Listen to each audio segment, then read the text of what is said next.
this is it. Good afternoon, folks. I was asked to give a reading and I couldn't think of anything, so I said, what about my own poetry? And they said, that's fine. So, with no further ado, my own poetry. And you can see a rather ragged collection of journals that publish my poetry. I've had more than 1,000 poems published. And all I did was, from my shelves, grab a batch of things and, well, that's what I'm reading. The first one is from a little journal called Bardic Echoes, and it's from June of 1965. And it's called Antiquarian's Lament.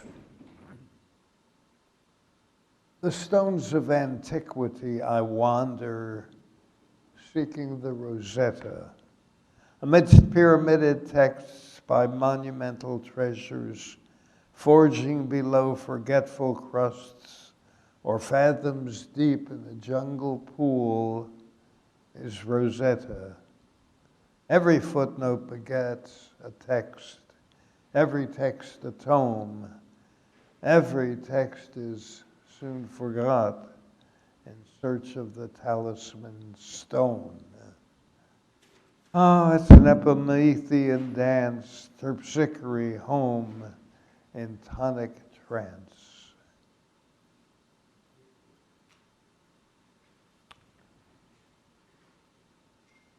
Then this is from a journal called The American Bard from October of 1966. It's called a poem. A poem, a paean, a pain, a pleasure, a pleading, promise, paradise, and purgatory.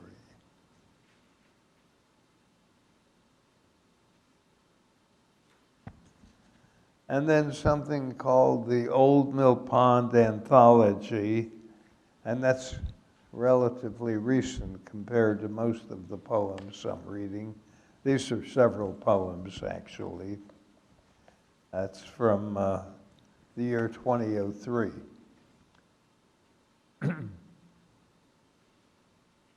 5 poems. First, Blessings. The blessings of far horizons are for you, panoramas stitching heaven to plains, gentle rains, rustling shadow blue skies, hushed prayers from misting skies, a husband's voice, blessings of far horizons. Next poem from, again, the Mill Pond, called The Bed of Ulysses, and the great hero of ancient times, Ulysses, or sometimes known as Odysseus. When he came home from the wars, he'd been gone so long, they didn't recognize him then. Who is this stranger? Maybe he's pretending to be our king. And so they gave him tests, and one of them was to move his nuptial bed. Now, the problem with that was it was built upon remains of trees. Couldn't possibly move it. Luckily, this stranger knew that. The Bed of Ulysses. This is to my wife. I would give you the bed of Ulysses, stern olive trees, full-leaved and flourishing, columnar in proportion, clutching roots digging deeply into the earth, embracing the anchor of the world. Oh yes, I would give you the bed of Ulysses. Perhaps, however, our roots go even deeper. And then the soldier and the maid. I wait for the willow to sing, for the glorious notes to ring over the sward of grassy green, a song illuminating sylvan scene. I wait for the willow to sing. Each born to a different life, she to adore, I to strife, she to romance and gentle love, I to spurs and iron glove. I wait for the willow to sing. Oh, hear the willow's mournful breath of bitter conquest, easeful death. I in sorrow, she in sleep. Alas, at last, I've learned to weep. I wait for the willow to ring.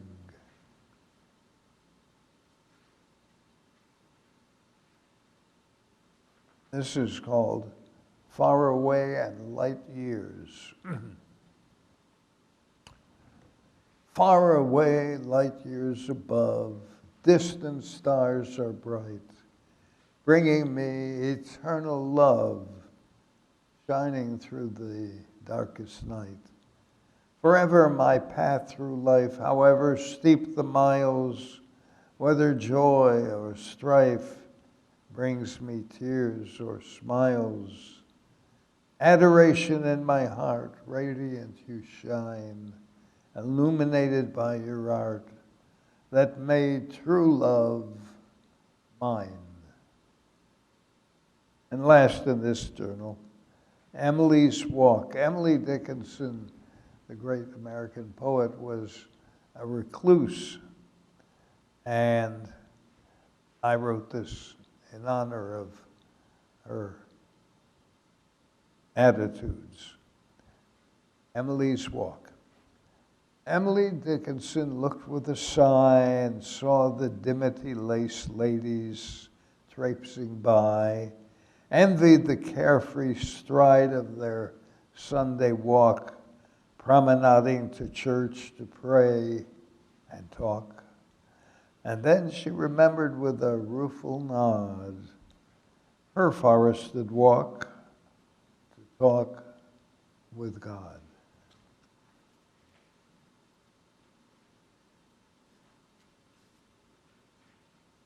Now a journal, Peninsula Poets in Michigan, called I Have a Study. I have a study where perfect parallelograms promenade. Pigment face lies next vellum, flawless form a marble, and syllogisms of gasping immensity, and more there are in the study of my mind.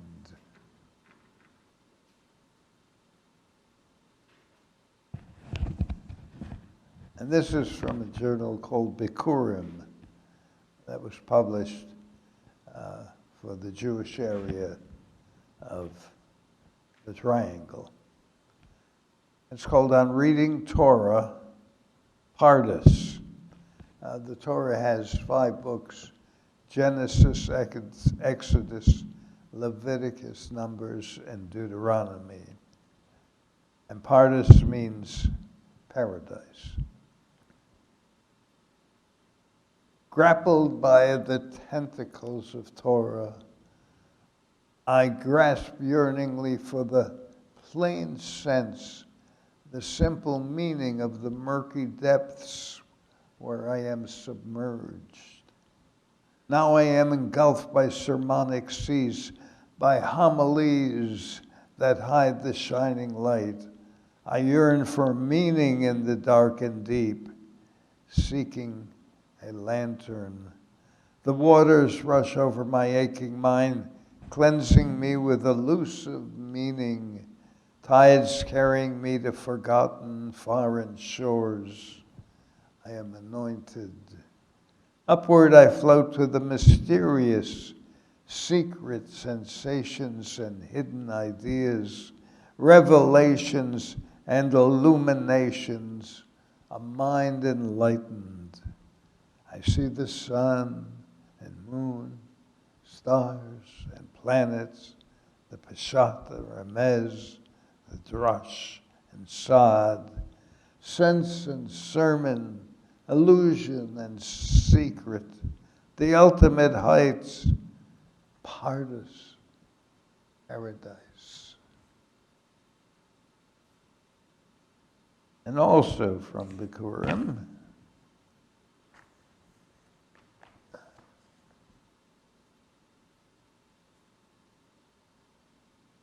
five short poems. The foundry.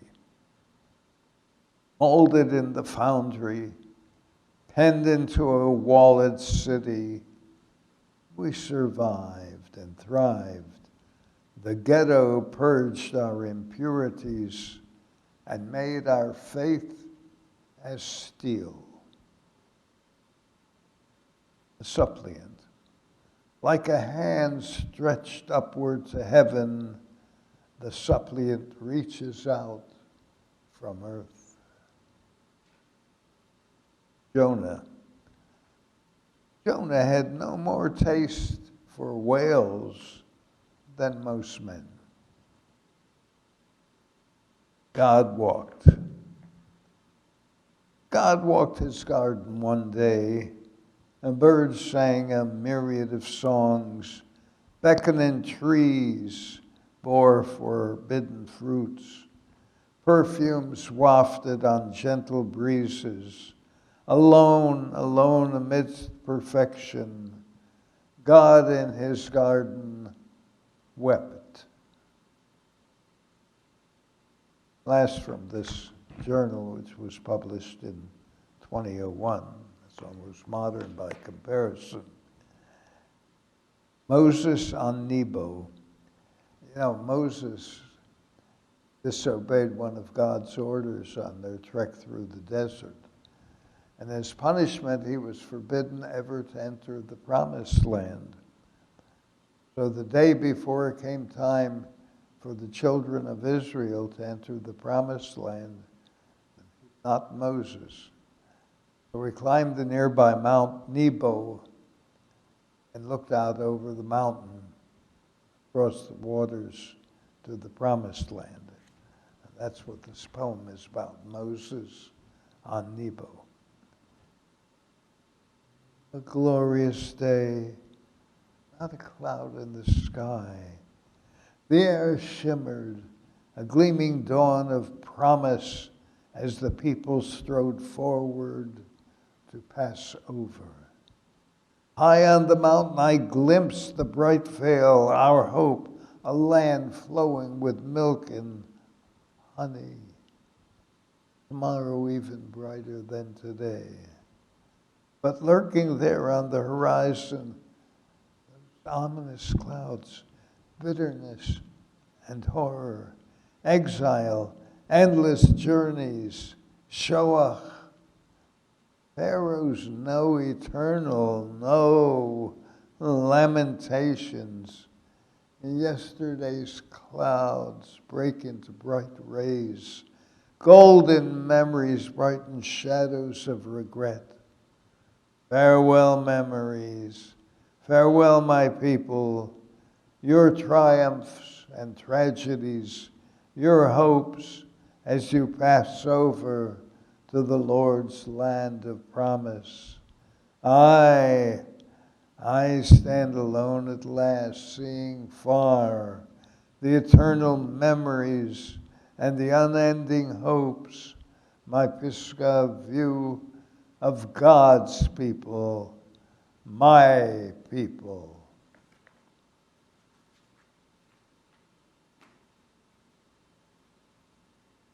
I did quite a bit of writing about classical times, and this is from a book that may still be published, I don't know, called The Classical Outlook from 1982. It's called Etruscan Cantharos. Cantharos is, I don't know if you can see it, or not, but it's a cup that you hold both ears and tilt upward to drink your pleasure. Etruscan Cantharos. Tarquin's lips, Lucretia's piercing eyes, Junius Brutus merciless, Roman destiny, charred blackness, the cup emptied.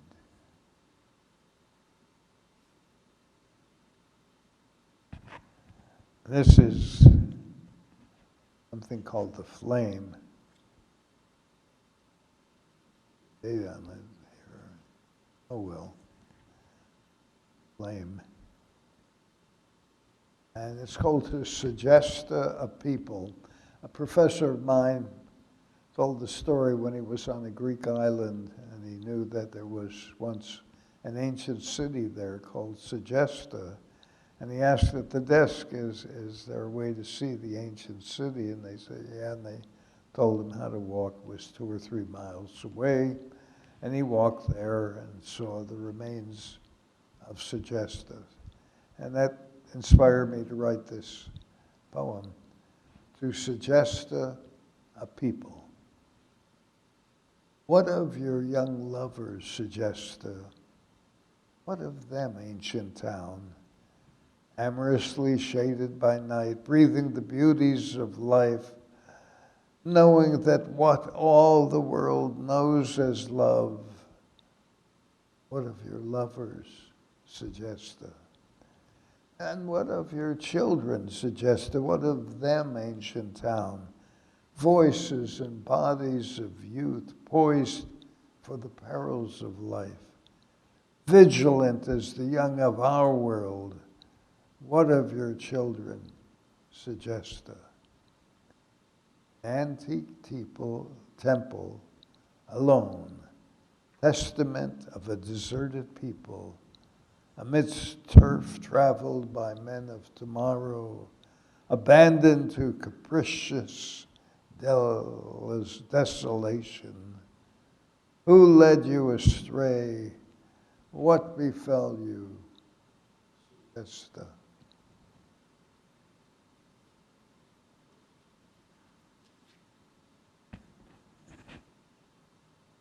Something again from Peninsula poets called The Pillar.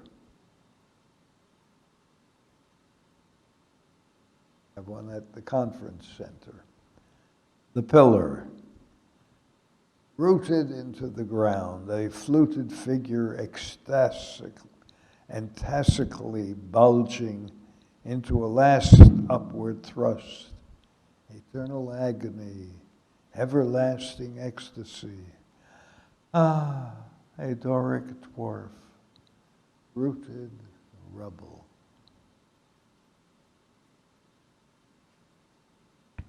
And also from Peninsula Poets, spring of 1966. I was on a ship crossing Lake Michigan. I saw this and I wrote this poem called a haiku. The butterfly flew by the ship, beckoning by the sea, bright, churning waters.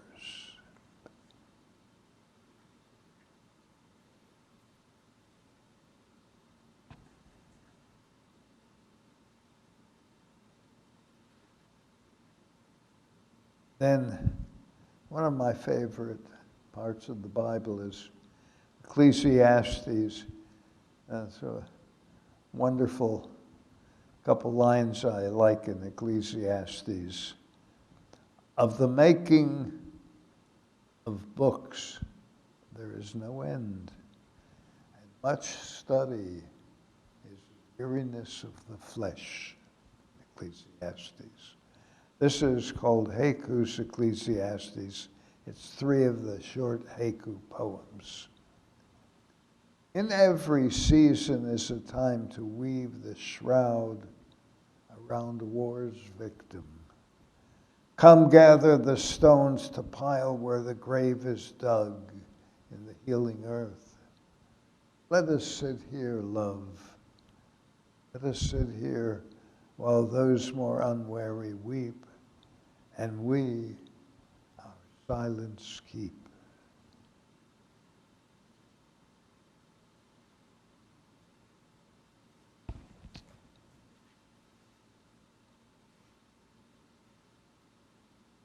Then another Greek poem, The Handsome Laegros, a soldier. This is from 1982. Pardon me. The handsome Laegros gallops his steed into the emptied bottom of a cup. Short. Another Greek poem. Another beautiful piece of pottery. Amphora from Comoros, about 540 BC. Red runners, slender fingers spatulate, splayed apart, passing through empty space, pockmarked past garlands of tempting pomegranates.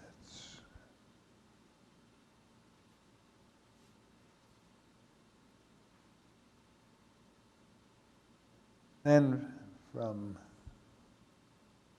1983, Vietnam Revisited. From sodden fields, tender rice grows, unbowed by wind that steadily blows.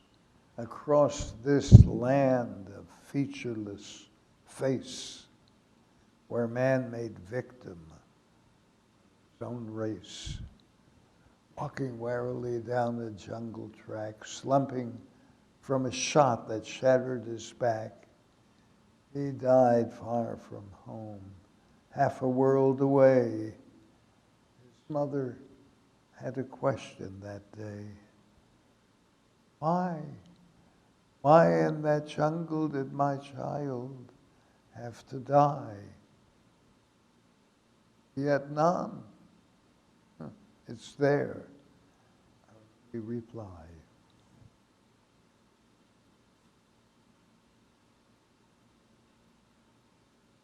And then something I wrote for The Forester. Year 2020, now we're getting modern. It's called My Balcony. Many of you perhaps have a balcony.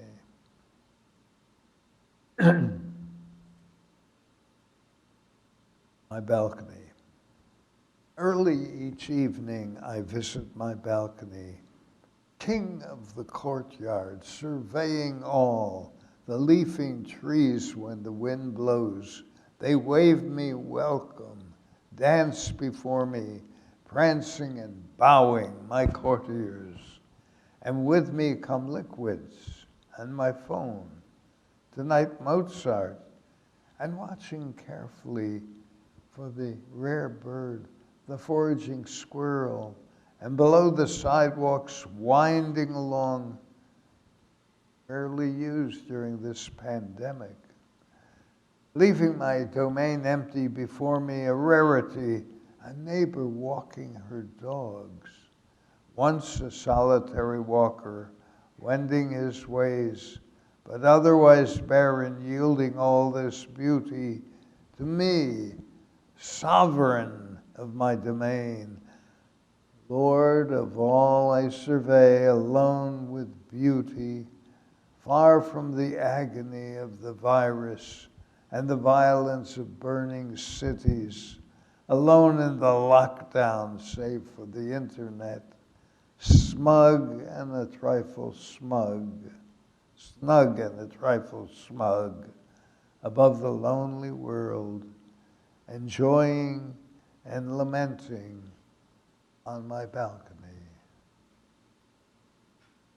And the last poem from 2003 that I published in Old Mill Pond Anthology, a very short one. Oh, no, it's not a short one. It's 5 short ones. 4 short. Oh well. It's called, the first one is Evening and Morning.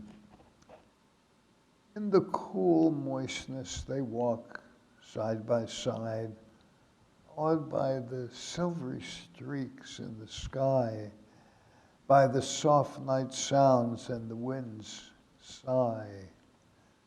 Weary, sated, they sleep in tight embraces, and glorious sunshine bathes their faces.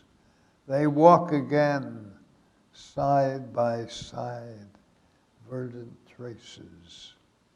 Soaring trees surround the shaded glades. Creatures purr, a darting bird serenades. Far off, a hissing sound rises and fades. Again and again in fearful pace they're drawn back to one mysterious place where a tree grows in barren space. A tree grows in tall tribute to the sky, or in twisted, stunted, grotesque mockery. Here where no birds sing, vultures cry.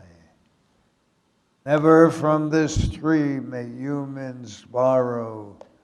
Does the tree proclaim a bright tomorrow, or whisper of wandering, endless sorrow? Near that glowering tree, their bodies blended. Morning became evening, darkness descended, and there in the garden, the first Sabbath ended. Next, the hummingbird, mainly to my wife. Not mainly, completely, pardon me, the hummingbird. When I first stood in your sugared presence, like that hummingbird sipping sweetened waters from the feeder in our 50-year yard, and when I first stood in your sugared presence, like the hovering bird by that red feeder, I too danced in delight, danced on the air.